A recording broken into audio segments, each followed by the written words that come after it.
الرحمن الرحیم۔ تمام تعریفیں اللہ کے لیے، درود و سلام محمد و آل محمد کے لیے۔ اللہم صلی علی محمد و آل محمد۔ بسم اللہ الرحمن الرحیم۔ تمام تعریفیں اللہ کے لیے، درود و سلام محمد و آل محمد کے لیے۔ اللہم صلی علی محمد و آل محمد۔ پروردگار عالم، میں تہہ دل سے تیری شکر گزار کہ تو نے بحق محمد و آل محمد مجھے علم کے وہ نایاب گوہر عطا فرمائے کہ جس کے تحت بذریعہ خطابت فضائل و مصائب کو محمد و آل محمد کی نظر پیش کیا۔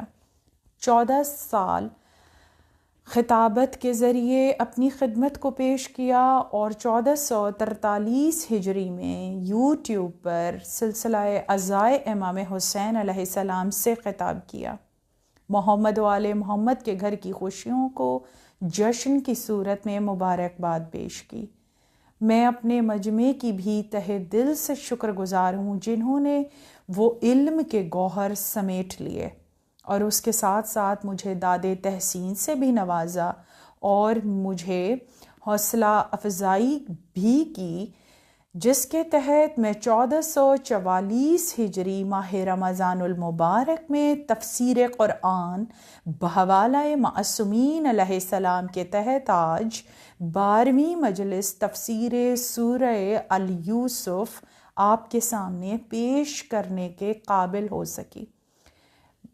پروردگار عالم، محمد و آل محمد اور اپنے مجمع کی میں تہہ دل سے شکر گزار ہوں۔ رسول اللہ صلی اللہ علیہ وآلہ وسلم نے فضائل قرآن میں ارشاد فرمایا، اللہ نے قرآن، اس کی تعویل کے علم اور اس کی رحمت کو محمد و آل محمد علیہ السلام کی ولایت اور ان کے دشمنوں سے دشمنی رکھنے کے ساتھ بافضل قرار دیا ہے۔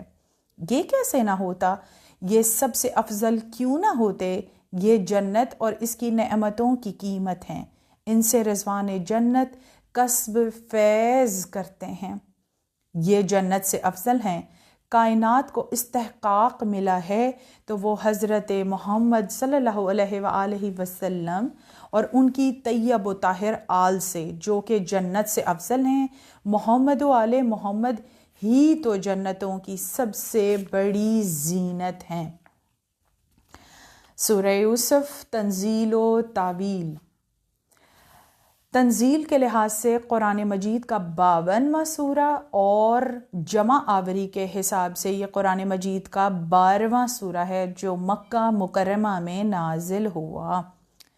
اس کے علاوہ سورہ یوسف جو ہے، اس کی تلاوت کے فضائل اور برکت جو ہے وہ امام نے ارشاد فرمایا کہ جو شخص شب و روز سورہ یوسف کی تلاوت کرے گا تو قیامت کے دن وہ حضرت یوسف علیہ السلام کی طرح حسین و جمیل معبوس ہوگا اور قیامت کی ہولناکی سے بھی محفوظ رہے گا، اللہ کے نیک بندوں میں اس کا شمار ہوگا۔ آپ نے فرمایا کہ یہ سورت توریت میں بھی نازل ہوئی ہے، اور امیر المؤمنین علی ابن ابی طالب نے ارشاد فرمایا، اپنی عورتوں کو سورہ یوسف کی زیادہ مت پڑھاؤ، انہیں سورہ نور سکھاؤ۔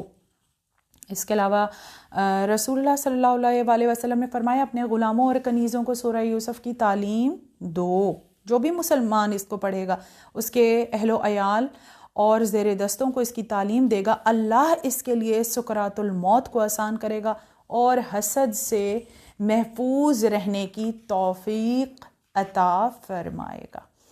اب میں آپ کے سامنے سورہ یوسف کی ابتدائی آیات کی تلاوت، ترجمہ اور پھر سورت کی تفسیر پیش کرتی ہوں۔